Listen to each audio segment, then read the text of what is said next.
On our last family trip, a flight attendant whispered, "Get off the plane now." That move won me $2 million, but it also cost me everything I thought I knew about love. Today, I'm going to tell you something I never thought I would. And if you, for a second, feel like this sounds familiar, I just ask that you leave a like and subscribe. It will help me keep venting. My name is Eleanor Ellie Hayes. I'm 68 years old, and until 6 months ago, I thought I was the luckiest grandmother in Boston. I lived in a small apartment in a cozy neighborhood in the South End, where every morning I opened the windows to let in the aroma of coffee from the diner downstairs and the sound of kids rushing off to school. My routine was simple. Wake up at 6, make breakfast while listening to the news on the radio, and check my bank account to see how much I could send my children that month. Because that was my life since my husband passed away 15 years ago, working at Mrs. Davison's local dry cleaner and alteration shop, saving every dollar I could, and financially propping up my family. I didn't mind wearing the same wool cardigan for 3 consecutive winters if it meant my son, Michael, could afford the mortgage on his condo in the suburbs, or that my daughter, Sarah, didn't have to worry about the expenses of my grandchildren's private school. For years, I was the family ATM without a word of complaint. When Michael lost his job during the Great Recession, I sent him my emergency savings, $8,000 I'd saved over 5 years by buying generic brands at the grocery store and mending my clothes until they practically fell apart in my hands. When Sarah got divorced and needed money for the lawyer, I sold my mother's jewelry without a second thought, even though every bracelet and necklace carried memories I could never recover. I did it because I was their mother. Because I thought that's what mothers did. Sacrifice without limits. Give until you're empty. Love to the point of disappearing. I never questioned why their phone calls only came when they needed something.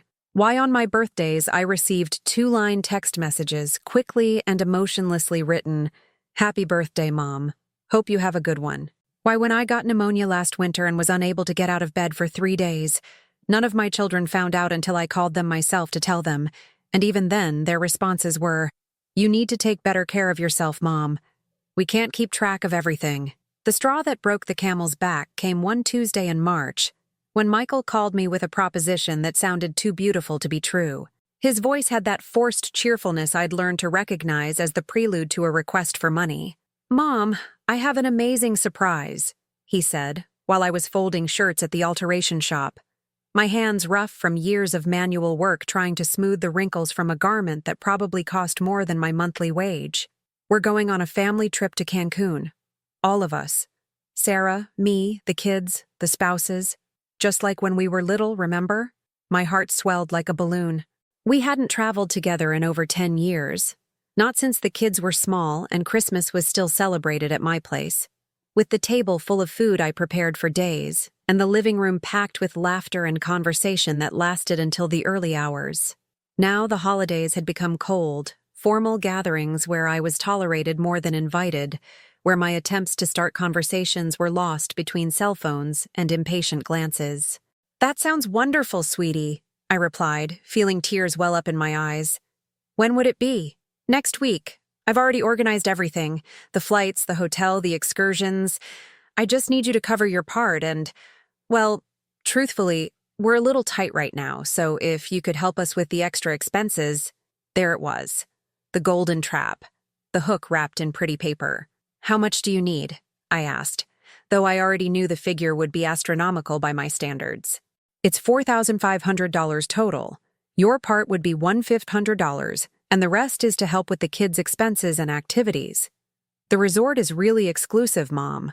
It's going to be the best vacation of our lives." $4,500. Practically all my savings. The money I'd saved by working extra shifts for 6 months. The money I was keeping in case my health ever failed, and I needed private care that Medicare wouldn't cover. The money that represented my only security in a world where the elderly without rich family members ended up in public facilities where no one knows your name. But it was my family. It was the chance to be important to them again, to feel loved, to create memories I could cherish during the lonely years that awaited me.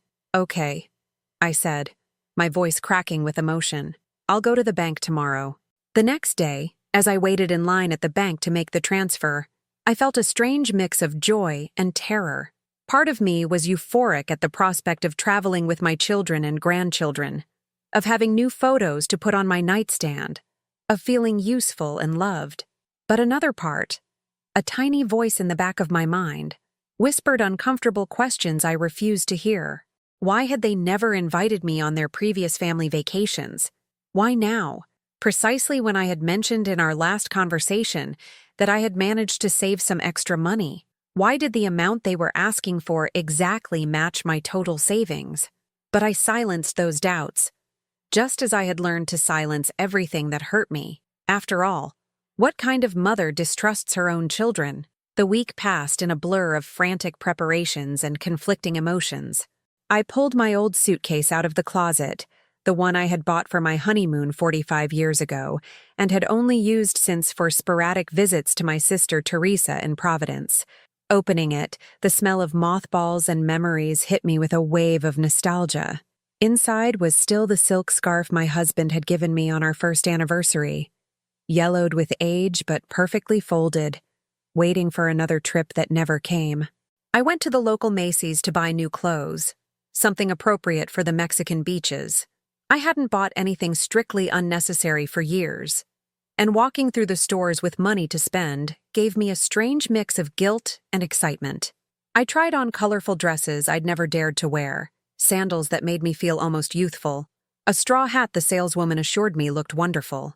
"Your family is going to be so proud to see you so stylish," she said, as she wrapped my purchases in tissue paper. I didn't tell her that my children hadn't truly seen me in months, that when we met, their eyes seemed to look right through me as if I were transparent, always searching for something behind me, something more interesting or urgent than my presence. During those days leading up to the trip, I tried calling Michael and Sarah several times to coordinate details, but their responses were clipped and evasive. "It's all organized, Mom. Just show up at the airport. Don't worry about a thing. We'll handle everything." Their voices sounded distant, as if they were talking to me while doing other, more important things. The night before the flight, I couldn't sleep. I lay awake staring at my bedroom ceiling, listening to the night sounds of Boston, the distant sirens, the footsteps of someone climbing the building stairs, the constant murmur of traffic that never completely stops. Part of me was excited like a child before Christmas, imagining the conversations we'd have over meals, the photos we'd take on the beach, the moments of connection with my grandchildren I'd been waiting years for. But there was something else, an uncomfortable feeling in my stomach that I couldn't identify. Maybe it was just nerves about flying after so long, or anxiety about being out of my familiar surroundings. Or maybe it was something deeper, an intuition that refused to be completely silenced. At 5 a.m, I got up and made a strong coffee, the kind my doctor had forbidden, but I needed to face the day. While I drank it slowly, I reviewed the travel documents one more time. The itinerary Michael had texted me was basic. Flight at 11:30 a.m. from Logan, arrival in Cancun at 6:45 p.m. local time, transfer to the resort. There were no details about activities, restaurants, or excursions, just cold schedules and flight numbers. I arrived at the airport 2 hours early, as my husband always did when we traveled together. "Better to have too much time than not enough," he used to say while I complained about getting up so early. Now, sitting alone in the terminal cafe, I understood that arriving early wasn't just prudence. It was a way to savor the anticipation, to extend the moments leading up to something special. But when I saw my family approach through the airport corridor, my enthusiasm collapsed like a house of cards. They were walking in a tight group, laughing at something Michael was saying, completely oblivious to my presence until I was practically in front of them. "Oh, hey, Mom, you made it," Sarah said without interrupting her conversation with her sister-in-law Jess, as if my presence were a minor detail in their plans. There were no hugs, no questions about how I got there or if I had eaten breakfast. My grandchildren, Ethan, 15, and Olivia, 12, greeted me with mechanical pecks on the cheek without lifting their eyes from their cell phones. "Did you bring SPF 50 sunscreen?" asked Jess, Michael's wife, inspecting my carry-on with the same expression she'd used to check the credentials of someone suspicious. "At your age, your skin is really delicate. We don't want you getting lobster red and ruining the beach photos." I was speechless. It wasn't exactly a criticism, but it wasn't a loving comment either. It was that gray area of family cruelty, where hurtful words are disguised as practical concern. "You bought a big hat too, right?" Jess insisted. "And long-sleeved clothes for the excursions. We don't want you getting heat stroke." Every suggestion sounded like an order. Every question like a test I had to pass to deserve my place in their vacation. I nodded to everything, feeling smaller, more inadequate, more aware that my presence was seen as a problem to be solved rather than a joy to be shared. During the check-in process, they kept me separate from the group.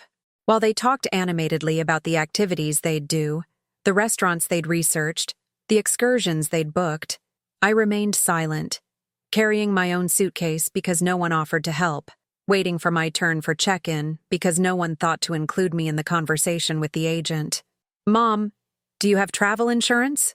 Michael suddenly asked, as if he'd just remembered my existence. "Because if something happens to you down there, we don't want any hassle with hospitals and all that." The question hurt more than any direct insult. He wasn't worried about my well-being. He was worried about the inconvenience my health might cause him. He didn't see his fragile mother who needed care. He saw a potential liability he preferred to keep covered by an insurance policy. "Yes, I have insurance," I lied, because I didn't want to create more complications.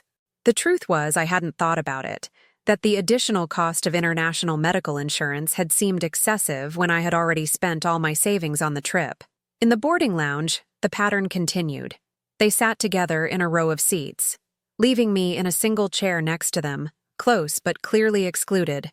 They talked about the resort menu, about the nightly activities, about the plans for their free day in Playa del Carmen. I tried to participate a couple of times, to make suggestions or ask questions, but my comments were met with polite smiles and immediate changes of topic. It was like watching a movie about a perfect family vacation, but from outside the screen, unable to truly participate in the story unfolding before my eyes. I became an observer of my own family, a silent witness to a dynamic where I was tolerated but not included, where my presence was a technical requirement for the trip to be family, but not a genuine source of joy for anyone. When boarding was announced, I realized I didn't even know what seat I was in. Michael had all the boarding passes and handed me mine without explanation, without asking if I had a preference, without mentioning where I would be located relative to the rest of the group. Looking at my boarding pass, my heart sank. Seat 34F, window, back row, completely separated from the rest of my family. While they traveled together in rows 12 and 13, I would be a solitary passenger at the tail end of the plane, looking at the clouds through a small window, counting the hours until we landed in a paradise where I would feel more alone than ever.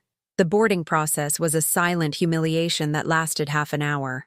As happy families boarded the plane loaded with carry-on bags, laughter, and anticipation, I sat watching my own family disappear down the jetway without looking back even once. Michael walked ahead, gesturing animatedly as he told his wife something. Sarah held Olivia's hand, whispering secrets that made them giggle. Ethan dragged his feet with that typical teenage reluctance, but even he seemed more connected to the group than I was. When it was finally my turn to board, I headed for my seat with shaky legs and a heavy heart. The plane aisle stretched before me like an endless tunnel, full of passengers organizing their belongings, settling into their seats, and chatting with their companions about their plans for the destination. Passing rows 12 and 13, I tried to make eye contact with one of my children. Michael was engrossed in his cell phone, probably checking work emails he couldn't leave alone even on vacation. Sarah mechanically adjusted Olivia's seatbelt without looking up. Jess, seated by the window, already had her headphones on and her eyes closed, as if the trip were an inconvenience she had to endure rather than a family vacation. Only Ethan, my older grandson, saw me pass. For a second, our eyes met, and I thought I saw something like compassion in his teenage gaze. But he immediately averted his eyes to his portable video game console, as if acknowledging my existence was something embarrassing he had to avoid. My seat, 34F, was next to a young woman traveling with a baby a few months old. She smiled at me with that genuine warmth only new mothers have, the ones who still believe the world is full of good people willing to help. Are you going on vacation too? She asked me as she settled the baby on her lap. My husband and I are going to Cancun for the first time. We're nervous but excited. Yes, I replied, trying to make my voice sound cheerful. I'm going with my family. They're sitting further up front. How lovely, she said, and her smile widened even more. Family trips are the best. You're sure to make wonderful memories. I nodded and smiled, but inside I felt like I was acting a role in a play where I didn't know my part. Wonderful memories. That was exactly what I had hoped for when I agreed to spend all my savings on this trip. But so far, the only memory I was creating was one of feeling completely invisible to the people I loved most in the world. The flight attendants began the safety instructions, that familiar choreography everyone pretends to listen to while thinking about other things. I tried to concentrate on their words, on the gestures pointing to the emergency exits, on the demonstrations about the life vests. But my mind couldn't stop circling the same question. How had I gotten here? When exactly had I stopped being the beloved, respected mother and become a family obligation to be tolerated? When had my children started seeing me as a burden instead of the woman who had sacrificed her own youth to raise them? When had I started apologizing for existing instead of expecting the love and respect I deserved? During the minutes before takeoff, I heard fragments of conversations coming from the rows, where my family was. Sarah was telling Jess about a spa she'd seen in the resort photos, where she planned to book massages and facials. Michael was discussing available water activities with Ethan, excited about the possibility of snorkeling in the nearby reefs. No one mentioned my name. No one suggested including me in their plans. It was as if they had mentally organized the vacation for 4 adults and 2 children, and my presence was an administrative detail they had resolved by buying me a ticket, but didn't require further consideration. The plane began to taxi toward the runway, and I felt that familiar mix of excitement and dread that flying always gave me. During my marriage, my husband used to take my hand during takeoffs, knowing the first moments of the flight made me nervous. "Relax, Ellie," he would whisper in my ear. "It's the safest part of the trip. Just relax and enjoy." Now I was traveling alone, with no one to comfort me, no one to notice if I was scared or needed support. The woman in the seat next to me was busy calming her baby, who had started crying with the noise of the engines. I looked forward, toward where my family was, and saw Michael leaning out over the aisle, laughing at something Jess had shown him on her phone. It was in that moment, as the engines roared and the plane sped down the runway, that one of the flight attendants approached my seat. She was a young woman, perhaps 30, with brown hair pulled back in a perfect bun and an expression that looked more serious than usual for someone in her profession. She leaned toward me discreetly, as if she were going to offer me an extra pillow or ask if I needed something to drink. But what came out of her lips was completely unexpected, whispered with an urgency that chilled my blood. "Ma'am, you need to get off this plane. Now. Don't ask questions, don't draw attention. Just get up and walk toward the exit. Trust me." I froze, not understanding what was happening. Was it a joke? Had I done something wrong? Was there a problem with my documentation or my luggage? The plane kept accelerating. The engines roared louder and louder, and in a few seconds, we would be airborne. "I don't understand," I managed to whisper, my voice barely audible over the engine noise. "There's no time for explanations," the flight attendant insisted, her brown eyes full of an intensity that allowed no discussion. "You have to leave now. It's a matter of life or death." The phrase life or death echoed in my head like an alarm bell. What was she talking about? Was there a technical problem with the plane? A bomb threat? Why was she only telling me and not the other passengers? I looked forward, toward where my family was. They were still in their seats, apparently oblivious to what was happening in the back of the plane.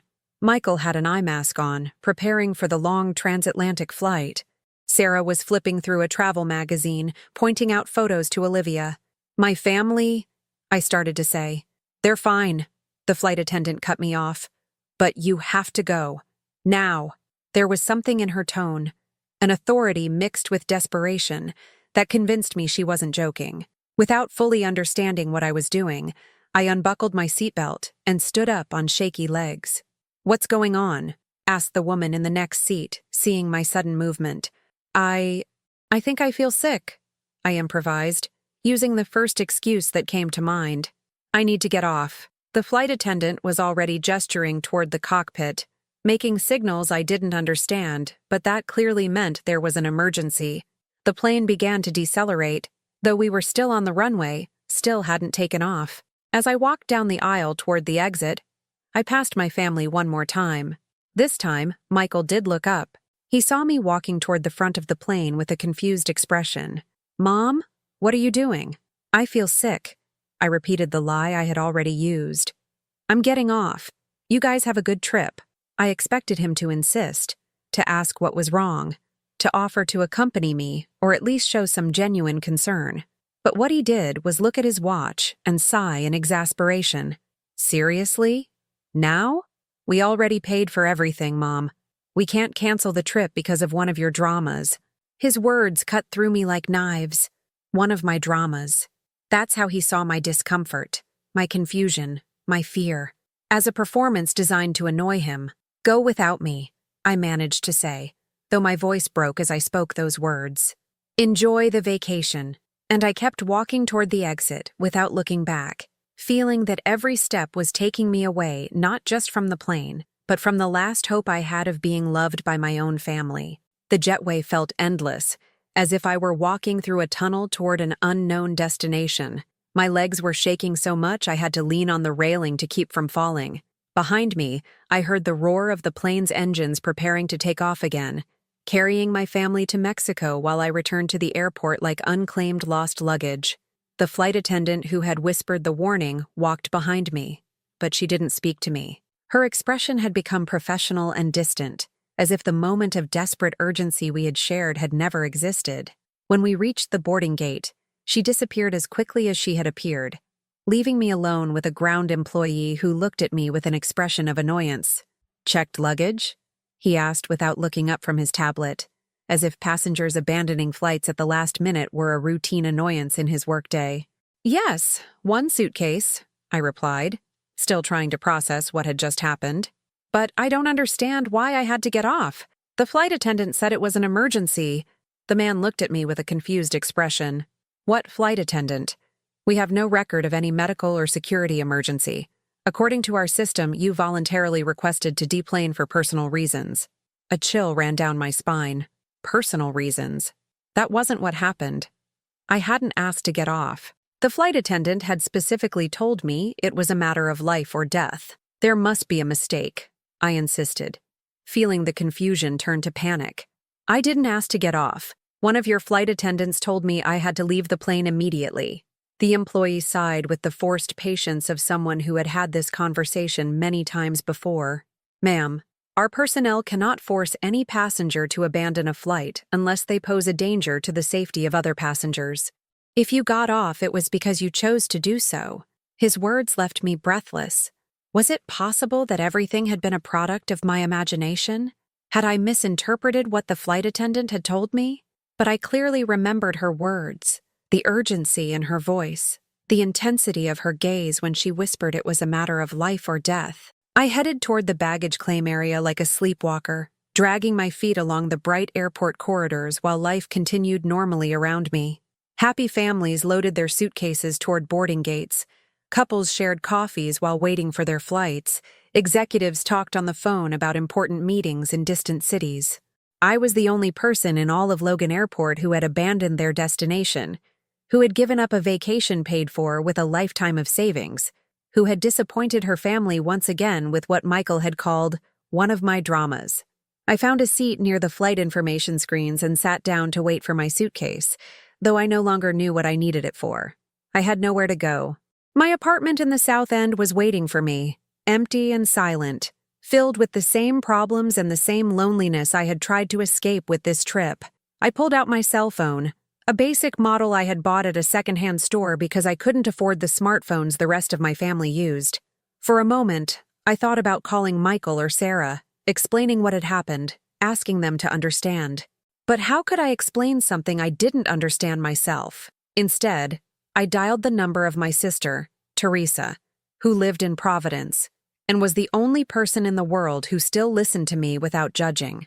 "Ellie?" Weren't you supposed to be flying to Mexico right now? Her voice sounded surprised but warm, as always.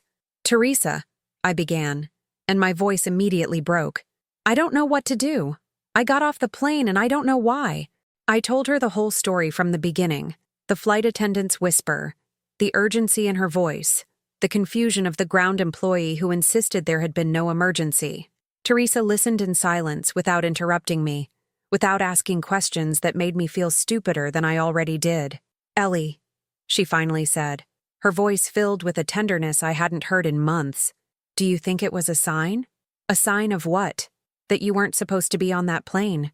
That you weren't supposed to go on that trip? When was the last time your intuition told you something so clearly? Her words made me reflect. It was true that from the moment Michael proposed the trip, something inside me had been whispering doubts. But I had silenced that voice because I wanted to believe my children loved me, that they valued me, that they wanted to spend time with me. But I spent all my savings, Teresa, $4,500 that I won't get back. Money can be earned again, she replied with a wisdom that only experience gives. But lost dignity is much harder to recover. Have you stopped to think about how they treated you throughout this whole process? How they made you feel? She was right. From the moment I arrived at the airport, I had been treated like an annoyance, like uncomfortable baggage they had to carry but would prefer to leave behind. My own children had made me feel invisible, inadequate, too old to be part of their lives. Come to Providence, Teresa suddenly suggested. Spend a few days with me. We can walk on the beach, talk like we did when we were young. It will help you clear your head. I was about to accept her offer when the airport screens began to display a message that chilled my blood. Flight IB6247 to Cancun. Indefinite delay due to technical emergency. My heart stopped. That was my family's flight. I jumped up and ran to the information desk, pushing past other passengers also looking for details about their flights. What happened to flight IB6247? I asked the employee, an older woman with a tired expression who seemed to have seen too many crises in her career. Almost shouting, "There was a serious technical issue after takeoff," she replied, consulting her computer with slightly trembling fingers. The plane had to make an emergency landing in the Azores. All passengers are accounted for, but the aircraft sustained significant structural damage.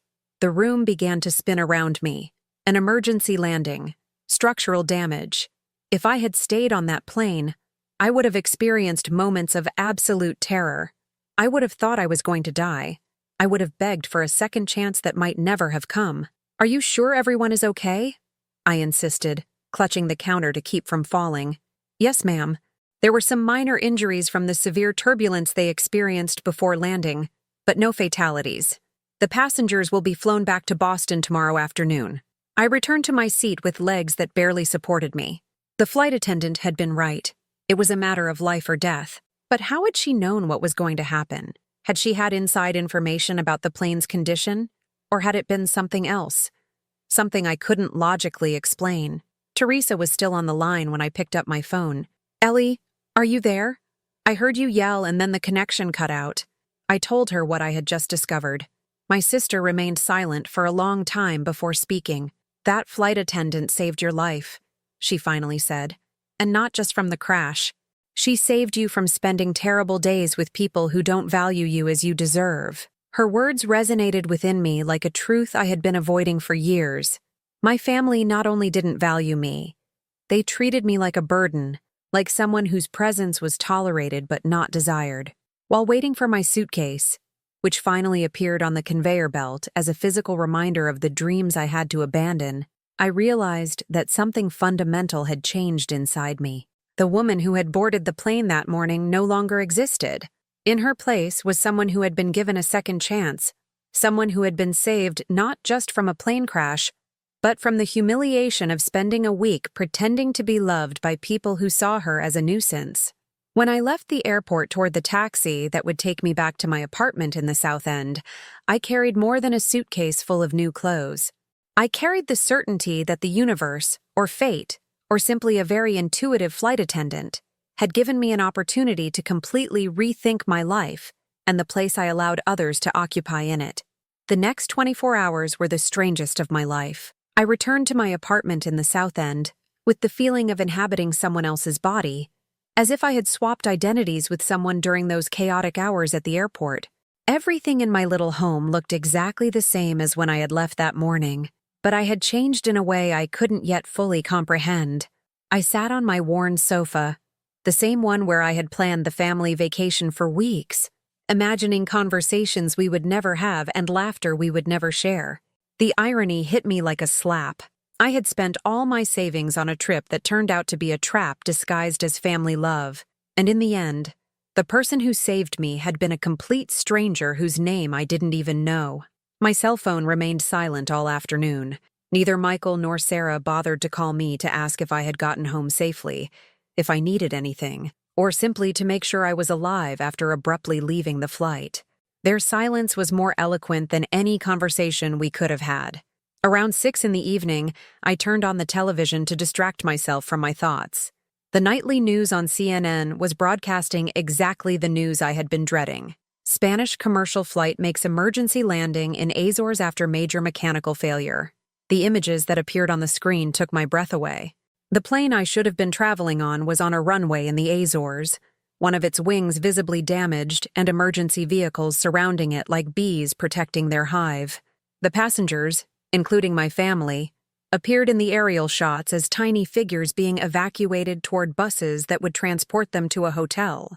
According to official sources, the reporter continued with that grave voice they use for serious news, the aircraft experienced a catastrophic failure in one of its engines approximately 40 minutes after takeoff from Madrid. The pilot managed to control the situation and execute a successful emergency landing, although several passengers suffered minor injuries due to the severe turbulence prior to landing. Minor injuries, severe turbulence, catastrophic failure. Every word pierced my consciousness as a reminder of how close I had come to experiencing the most terrifying moments of my life, surrounded by people who considered me a burden. I tried to imagine how my family would have reacted if we had been together during that emergency. Would they have worried about me? Would Michael have taken my hand as my husband did when we flew together? Or would he have continued to treat me as an annoyance even as the plane shook violently and passengers cried in terror? The answer came faster than I expected. At 9 in the evening, when I had prepared a frugal dinner with the few ingredients I had in the fridge, my phone rang. It was Michael. "Mom!" His voice sounded tired and slightly irritated, as if being stranded in the Azores was somehow my fault. "I guess you saw the news." "Yes," I replied, feeling my heart pound. "Is everyone okay? Were the kids very scared?" "We're fine. It was intense. But thank goodness you weren't there. With your heart problems and your nerves, you probably would have made everything worse with a panic attack." His words hit me like a punch to the gut.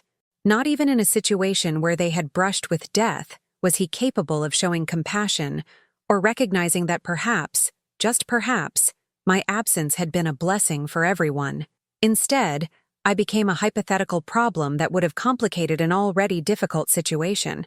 "Michael," I began, feeling something new and unknown bubbling up from the deepest part of my being. "Do you realize what you just said?" "What do you mean?" "That your first reaction after experiencing an aviation emergency isn't to be grateful that I wasn't there to suffer with you, but to imagine ways I would have been a nuisance." There was a long pause on the other end of the line. When Michael spoke again, his tone had changed, becoming defensive. "That's not what I meant. It's just that, look, Mom, you've always been so nervous about flying, and in a situation like this, I interrupted him, surprised by the firmness of my own voice. A mother would have been worried about her children, and children would have been worried about their mother. But, apparently in our family, that doesn't work in either direction. What is wrong with you? Why are you being so dramatic? We're all tired and stressed out." "Dramatic?" The word came out of my mouth like a roar. "Michael, I spent all my savings on a trip where I was treated like an uncomfortable piece of luggage from the moment I arrived at the airport. You seated me alone on the plane, excluded me from all your conversations, and when I got off because something told me I had to, your only reaction was to complain that you had already paid for everything. That's not true. Isn't it true?" My voice rose in volume, surprising myself. "Isn't it true that you told me you couldn't cancel the trip because of one of my dramas?" Isn't it true that neither you nor Sarah bothered to ask if I felt okay when I got up to leave? The silence on the other end of the line extended so long that I thought the connection had been cut. Finally, Michael sighed in exasperation. Look, Mom, I'm not going to have this conversation now. We're stranded in a hotel in the Azores. Sarah is dealing with 2 traumatized kids, and Jess won't stop complaining that we lost the resort reservations. I don't have the time or energy for this. For my what, Michael? Say it. For my feelings. For my needs. For my right to be treated with respect by my own children. I'll call you when we get back to Boston, he said, and hung up without saying goodbye. I held the phone for several minutes, processing what had just happened. For the first time in decades, I had told one of my children exactly what I thought about the way he treated me, and his reaction had been to hang up the phone as if he were a sulky teenager instead of a 42-year-old man. That night, as I lay in bed staring at my bedroom ceiling, I had a revelation that changed me forever. It hadn't been an accident that the flight attendant had whispered for me to get off the plane. It hadn't been a coincidence that my intuition had been sending me alarm signals from the moment Michael proposed the trip. The universe, or fate, or simply my own unconscious wisdom, had saved me from something far worse than a plane crash. It had saved me from a week of constant humiliation, from being treated like a burden on a vacation I myself had paid for, from faking gratitude while my own children made me feel invisible. The next day, when I woke up, something fundamental had changed inside me. For years, I had been apologizing for existing, minimizing my needs, accepting crumbs of affection as if they were banquets. I had allowed my children to turn me into a dispensing machine for money and emotional support, expecting nothing in return except the privilege of continuing to be tolerated in their lives. But that woman had died sometime between the flight attendant's whisper and Michael's phone call. In her place, someone new was born, someone who was beginning to understand her own worth, someone who had been literally saved to have a second chance to live her life on her own terms. I got out of bed with an energy I hadn't felt in years. I opened the windows wide, letting the fresh Boston air fill my apartment. I made a strong coffee and sat down at my small kitchen table to do something I hadn't done in a long time, think about what I wanted, instead of what others expected of me. For the first time in decades, my future belonged entirely to me, and that freedom, though terrifying, was also the most beautiful thing I had experienced since my husband's death. The next 3 days were the quietest of my life, but for the first time, the silence didn't hurt. It was a chosen silence, a space I had consciously created to think, to heal, to rediscover who Eleanor Hayes was when she wasn't the sacrificing mother, the compliant grandmother, the woman who always said yes even if it crushed her soul. I woke up every morning without the urge to check my phone to see if my children had written, without the anxiety of waiting for them to need me for something. Instead, I made my coffee slowly, savoring every sip as if it were a luxury I had been denying myself for years. I ate breakfast on my small balcony, watching life unfold in the South End streets without my active participation, and for the first time in decades, that felt perfectly fine. On Wednesday afternoon, while organizing some old papers I had been putting off for months, I found something that made me stop dead. A folder full of bank transfer receipts I had made to my children over the past 5 years.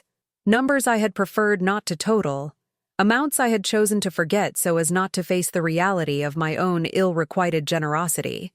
With trembling hands, I took out my old calculator and started adding $800 for Michael's car repair, $1,200 for Ethan's summer camp, $650 for Olivia's communion dress, $2,000 for the down payment on Sarah's condo when she got divorced, $500 for Jess's spring break vacation when they were a little tight, $300 for school books, $450 for the air conditioner repair, $100 for Sarah and her ex-husband's joint birthday gift before they separated. The final figure took my breath away, $18,250 over 5 years, more than $3,000 a year. Money that had come from my alteration shop wages, from my extra hours, from denying myself restaurant meals, from wearing the same clothes for entire seasons, from walking instead of taking the subway to save $2. almost $19,000 that I had handed over without hesitation, without conditions, without even expecting a thank you. And what exactly had all that transferred wealth bought me?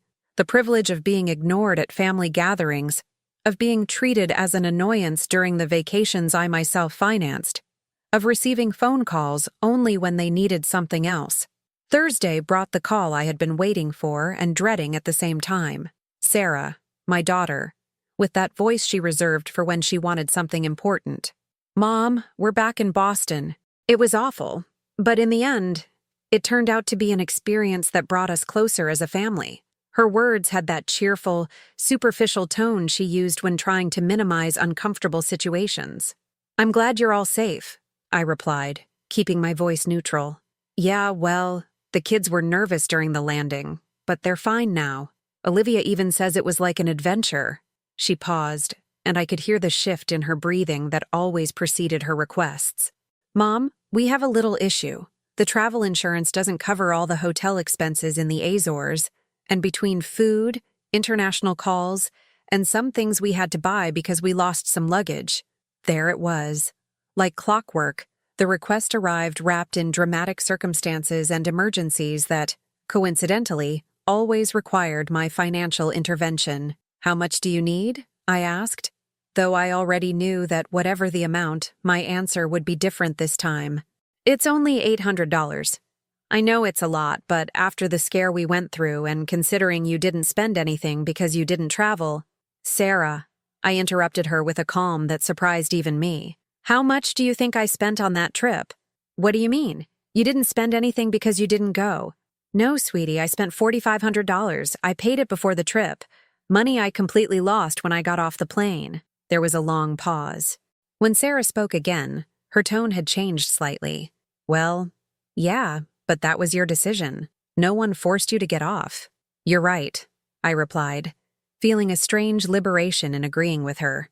It was my decision, and now I'm going to make another decision. "What do you mean?" "That I'm not going to give you the $800. Not now, and not ever again." The silence on the other end of the line was so profound that for a moment I thought the connection had been cut. Finally, Sarah spoke in a voice I didn't recognize. "Excuse me? You're not going to help us?"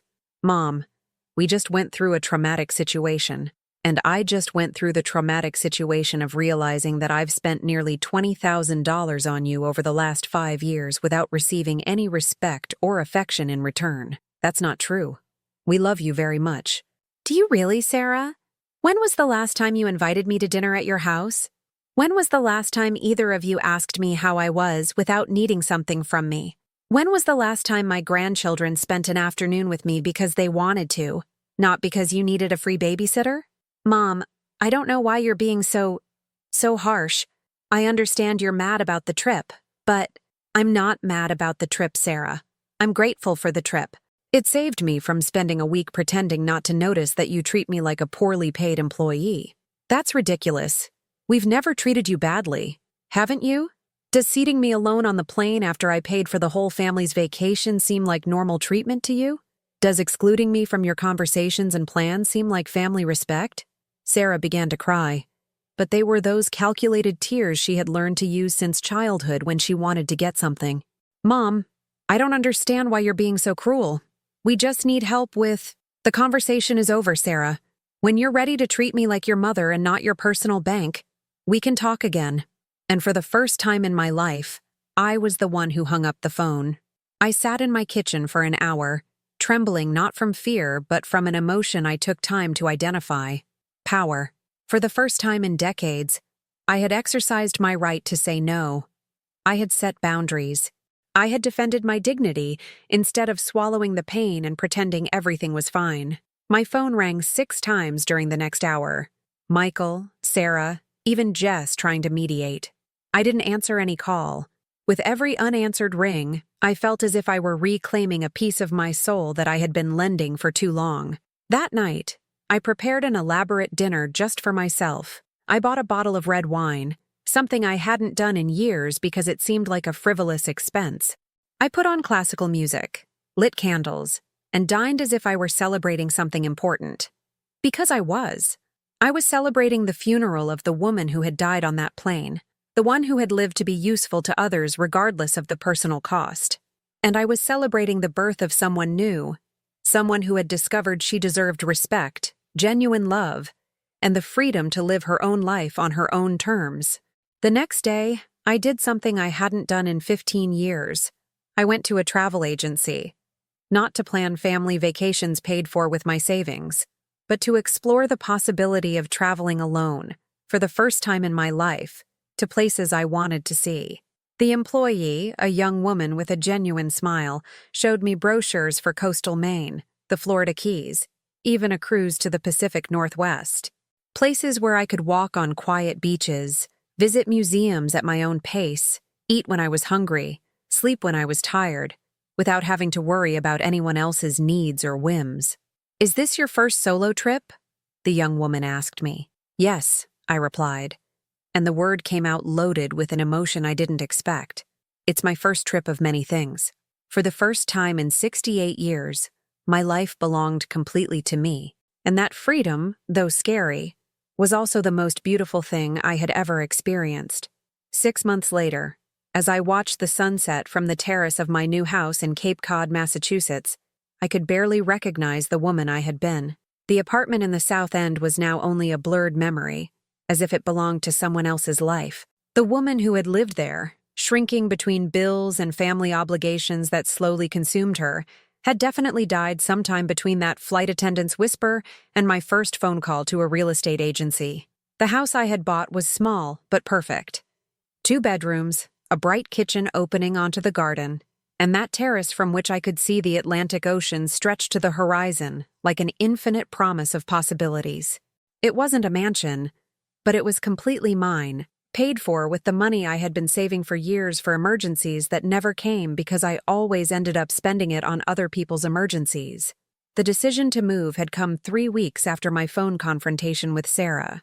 During those days, my children had tried all sorts of strategies to get me back to being the financially generous mother they knew. First came the dramatic calls, then the text messages full of reproach disguised as concern, and finally, attempts at emotional blackmail, using the grandchildren as intermediaries. "Grandma is mad at us," Olivia had told her mother, according to a voicemail Sarah sent me. "She says she doesn't love her anymore."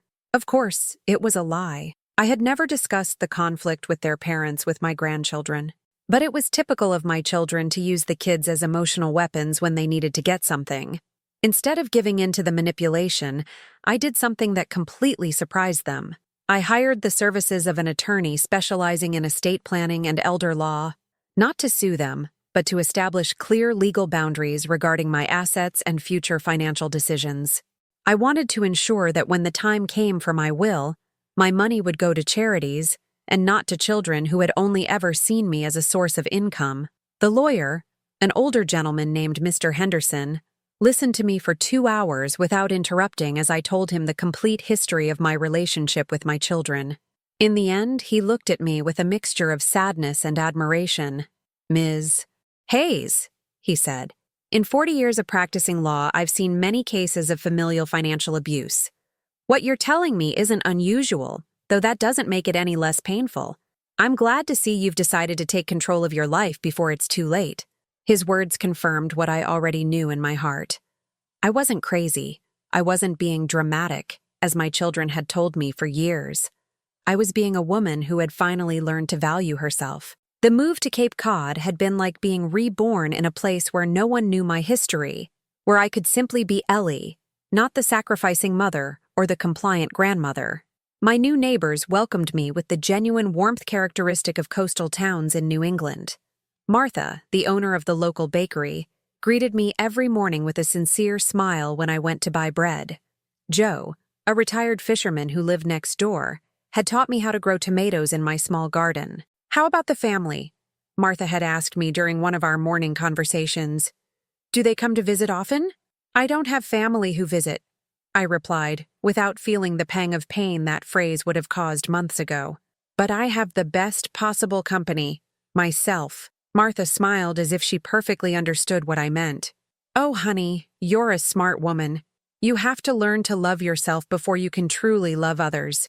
During these months, I had discovered simple pleasures I had forgotten or never allowed myself to enjoy. Waking up when my body asked for rest, not when an alarm clock forced me to start another day of obligations. Cooking exactly what I felt like eating, not what I had to prepare to satisfy the tastes of others. Reading novels late into the night without worrying about bothering anyone. I had resumed painting, a hobby I had abandoned when I got married because my husband considered it a waste of time, and later because raising children left no room for frivolous activities. Now, my easel was permanently set up on the terrace, and every sunset, I dedicated myself to capturing the changing colors of the ocean. My watercolors weren't masterpieces, but they were mine. They reflected my vision of the world, my emotions, my new freedom to create without having to justify the time or money invested in something that made me happy. I had also started traveling, something I had never done for my own pleasure. I had visited historic towns in upstate New York, walking their cobblestone streets like a pilgrim searching for something that had taken 68 years to find: my own identity. I had spent a week in Charleston, South Carolina, drinking sweet tea in small cafes where no one expected anything from me except to enjoy the present moment. In every trip, I carried a small notebook where I wrote reflections on my new life. Today I discovered that silence is not loneliness when it is chosen. I had written in a Charleston cafe. It is pure freedom. My children had tried to locate me at first, but when they realized I had changed my phone number and moved without leaving them the address, the calls ceased.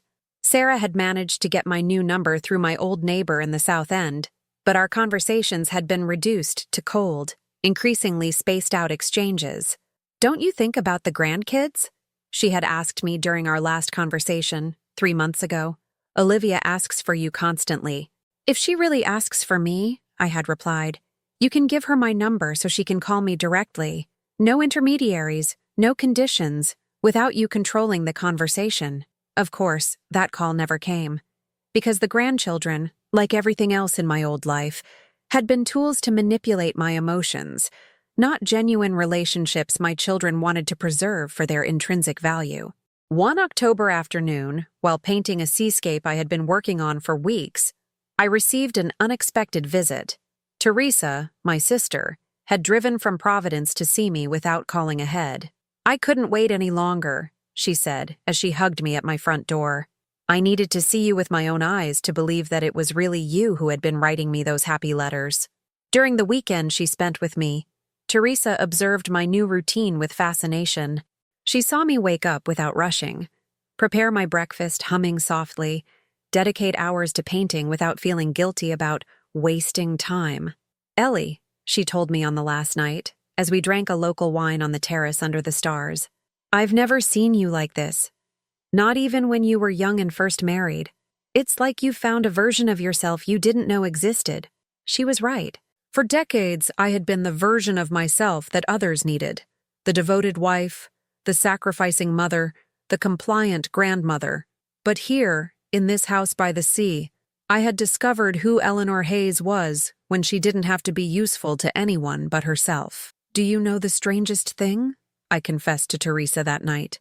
"I no longer feel angry toward Michael and Sarah, nor do I miss them as much as I thought I would. It's like I discovered that the love I felt for them was actually emotional dependence disguised as maternal love." "And what do you feel now?" "Nothing," I replied, and the word came out loaded with a peace I had never before experienced. "And it's the most liberating thing in the world." The next day, when Teresa left for Providence, I stayed on the terrace watching her car disappear down the coastal road. For the first time in my life, seeing a loved one leave did not fill me with anxiety or sadness. I knew she would return whenever she wanted, that our relationship was based on genuine affection, not need or obligation. The ocean stretched before me, infinite and serene like the possibilities opening up every day in my new life. It had taken me 68 years to learn to live for myself, but I also knew that those years of suffering had been necessary to fully appreciate the freedom I now had. The woman who had boarded that plane at Logan was dead forever. In her place, someone was born who finally understood that self-love was not selfishness, but the foundation upon which all other forms of true love are built. A year after the whisper that changed my destiny, I wake up every morning with a smile that comes from the deepest part of my being. It's March again, and from my window I can see the first spring flowers blooming in my garden, reminding me that life always finds ways to be reborn, even when we think it's too late to flourish. This morning, as I prepared my morning coffee with the calm of someone who has all the time in the world, my doorbell rang. Opening the door, I found a delivery person carrying a certified envelope. Inside was something I didn't expect. A check for $2.4 million accompanied by an official letter from an international insurance company. The letter explained that Flight IB6247, the one I had gotten off because of a mysterious flight attendant's whisper, had been subject to an exhaustive investigation. The airline had been found responsible for gross negligence for allowing a plane with known mechanical faults to perform a commercial flight. All passengers who had been scheduled to travel on that flight, including those who for any reason had not completed the trip, were entitled to a multi-million-dollar compensation. I sat in my kitchen, the check in my hands, processing the irony of fate. The same trip that had cost all my savings, the same plane I had escaped from to save not only my life but my dignity, now made me a woman with a considerable fortune. But the most extraordinary thing was that, for the first time in my life, having money didn't change absolutely anything inside me. For years, I had lived worried about every dollar, calculating if I could afford a coffee at a cafe or if I should walk half an hour to save the bus fare. Now, with more wealth than I had ever dreamed of, I realized that true poverty hadn't been the lack of money, but the lack of self-respect. I called Teresa to tell her the news. Her reaction was exactly what I expected, a mixture of disbelief, joy, and that practical wisdom that had always characterized her. "Ellie, this is incredible. But tell me one thing. How do you really feel?" "Grateful," I replied without hesitation, "but not for the money. For everything I had to go through to get here." Over the following weeks, I received calls I hadn't received in months. Michael was the first to contact me, with that falsely cheerful voice he used when trying to mend bridges he himself had burned. "Mom, I heard about the insurance. What fantastic news. We have to celebrate as a family. How about we organize a big dinner in Boston? We can invite everyone, even your sister and her family from Providence." I listened to his proposal with a serenity that surprised me. I felt neither anger nor pain, just a crystal clear understanding of what was happening. "Michael," I told him calmly, "do you know how long it's been since you last called me?" "Well, we've been really busy with work and the kids, but 8 months. 8 months without a single call to ask how I was, if I needed anything, or just to talk. And now, coincidentally, 3 days after the insurance news came out, you decide it's time for a family reunion. Mom, it's not like that. We've always wanted to. What you've always wanted is my money, Michael. Never me." I hung up the phone with the same tranquility with which I would have closed a book I was no longer interested in reading. There was no drama, no tears, just the serene confirmation of a truth I had taken too long to accept. Sarah attempted a different approach. She arrived in Cape Cod without calling ahead, accompanied by my grandchildren. I saw them get out of the car from my window, she with that determined expression she wore when going to negotiate something important, Ethan and Olivia walking behind with the reluctance of those who have been forced to participate in something they don't understand. I went out to greet them at the door, but I didn't invite them in immediately. It was my house, my space, my rules. "Mom," Sarah began with that soft voice she had perfected over the years, "the kids miss you so much. We came to apologize for everything that happened." I looked at my grandchildren. Ethan, now 16, avoided my gaze with that typical teenage awkwardness of preferring to be anywhere but where they are. Olivia, 13, played with her cell phone as if our reunion were a boring chore she had to endure. "Do you miss me?" I asked them directly, ignoring Sarah. Ethan shrugged. Olivia didn't even look up from her screen. "Of course they do," Sarah answered for them. "They're just shy, but they talk about you constantly." It was a lie, and we all knew it. My grandchildren didn't really know me. They never had. To them, I had been the older lady who appeared on special occasions with gifts and money, but with whom they had never had real conversations or genuine moments of connection. "Sarah," I told her with an honesty that left her speechless, "I appreciate you coming, but I'm not going to pretend we have a relationship that never existed. You don't need me. You need my money, and I no longer need your validation to feel valuable." "Mom, that's not true. We're a family." "No," I interrupted gently. "A family is based on love, respect, and mutual care. What we had was an economic transaction disguised as a family relationship." They left that same afternoon, after an awkward conversation where Sarah alternated between pleas, reproaches, and veiled threats about what people will say when they found out I had abandoned my family. But her words bounced off me like rain on a raincoat. I no longer cared what people thought, because I had learned that others' opinions about my life only had the power I chose to give them. With part of my new fortune, I established a foundation for older women who had suffered familial financial abuse. I called it Second Chances, and I dedicated myself to helping other women who, like me, had discovered late in life that they deserved respect and genuine love. Every story I heard at the foundation was an echo of my own experience. Daughters who emptied their mother's bank accounts, sons who emotionally manipulated to get advance inheritances, entire families who saw older women as resources to exploit rather than people to love. "The difference between us and younger women," I told Rosa, one of the foundation's beneficiaries, "is that we have less time to waste on relationships that destroy us. That gives us an advantage: the urgency of living authentically." During these months, I also looked for the flight attendant who had whispered for me to get off the plane. After investigating with the airline and checking the flight crew lists, I discovered something extraordinary. There was no flight attendant who matched the description of the woman who had saved me. No airline employee recalled instructing any passenger to leave the flight for safety reasons. It was as if she had been a guardian angel, or my own intuition materialized in human form to give me the push I needed to save my life. Every sunset, as I paint on my terrace overlooking the ocean, I reflect on the path that brought me here. I wouldn't change anything I went through, not even the years of pain and manipulation, because every experience led me exactly to where I needed to be. I've learned that true love never demands total sacrifice from the giver. I've discovered that chosen solitude is infinitely more nourishing than toxic company. I've understood that I don't have to earn anyone's love, because I am already valuable simply by existing.